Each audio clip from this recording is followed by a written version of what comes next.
la mise en place du gouvernement, le secteur de l'eau et de l'assainissement a fait l'objet d'un département à part entière. Et il a pour mission principale de mobiliser les ressources en eau, que ce soit de l'eau souterraine, que ce soit de l'eau de surface, et le mettre à la disposition des populations pour la production des biens et des services, pour l'alimentation des hommes et des animaux. Et au jour d'aujourd'hui, ce programme il s'étale sur 5 composantes. Il y a bien sûr la composante eau potable, c'est-à-dire les forages, et puis l'eau urbaine, les robinets que vous connaissez.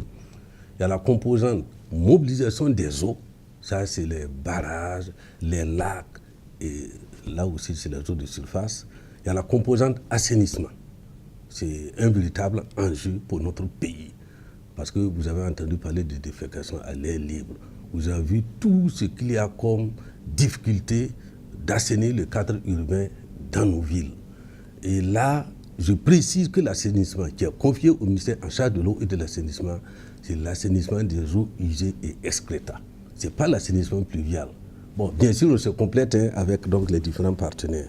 Il y a la gestion intégrée des ressources en eau. Parce que c'est bien de mobiliser l'eau, mais il faut bien la gérer en quantité pour que tout le monde ait accès de façon équitable, en qualité pour qu'on ne pollue pas les eaux. Donc ça, c'est un programme à part entière. Puis maintenant, il y a le programme gouvernance. La gouvernance veut dire qu'aujourd'hui, l'accès à l'eau potable et à l'assainissement est constitutionnalisé dans notre pays. C'est-à-dire qu'il faut regarder la question de la gouvernance. C'est quoi la question de la gouvernance? C'est aussi la question de la subsidiarité. C'est-à-dire que les décisions doivent être prises à la base. C'est-à-dire que tout le monde doit avoir accès à l'eau selon des règles et selon des droits. Au niveau des forages, on devait en réaliser 1153. Au jour d'aujourd'hui, on a réalisé 1352. Ça fait plus de 100% de réalisation. Au niveau de l'assainissement, on devait réaliser à peu près 35 000 latrines. On en a réalisé à peu près 34 000. Au niveau des eaux usées, surtout urbains, on est à peine à 30% de taux d'exécution. Au milieu rural, particulièrement, les populations sont aptes à aller creuser un puits de 40 mètres. Quand vous leur dites de faire des latrines de 2 mètres, c'est des difficultés. Parce qu'ils estiment qu'ils peuvent se débrouiller ailleurs. Et ça, justement, ça a des impacts sur la santé. Aujourd'hui, les plans d'eau sont ensablés. Seulement parce que nous devons faire des périmètres de servitude. C'est-à-dire que 100 mètres, 200 mètres, autour des points d'eau pérennes, on ne devrait pas faire des travaux. Nous avons mis en place la police de l'eau. Ça, c'est une approche nouvelle. Les derniers ont été assermentés au centre nord il y a à peu près 3 mois. Tout ça, c'est des instruments pour améliorer la gestion intégrée des ressources en eau. Puis, il y a la gestion des eaux transfrontalières. Vous savez, notre pays, c'est un des rares pays qui ne reçoit aucune goutte d'eau de personne. Toute l'eau du Burkina est produite au Burkina. Il y a des pays, les pays traversés par des grands cours d'eau, même s'il ne pleut pas chez eux, il pleut ailleurs et l'eau traverse leur pays et ils exploitent. Ça crée la nécessité que nous ayons une coopération régionale pour l'accès donc à ces cours d'eau transfrontaliers. Je suis légèrement gêné pour le programme 2017 pour 2 raisons. En réalité, près de la moitié du programme, particulièrement en eau potable et en assainissement, sont financés par les partenaires à travers l'appui budgétaire sectoriel. Il se trouve qu'au jour d'aujourd'hui, nous n'avons pas encore tous les programmes de nos partenaires. Ça fait qu'en matière de forage, on est autour de 800, 900.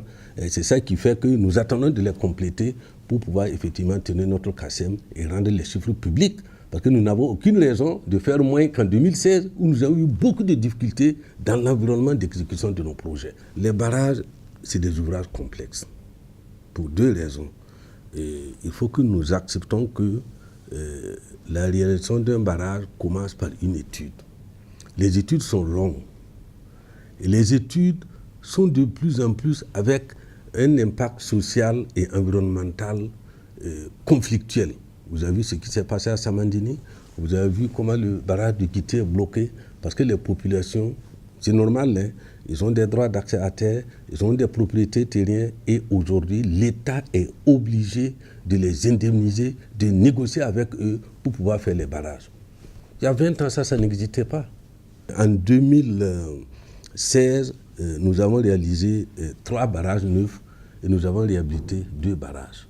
Mais en 2017, nous allons surtout avancer avec les études. En 2017, nous aurons une trentaine d'études de barrages qui vont impacter tout le territoire national, qui vont se faire dans toutes les 13 régions de notre pays.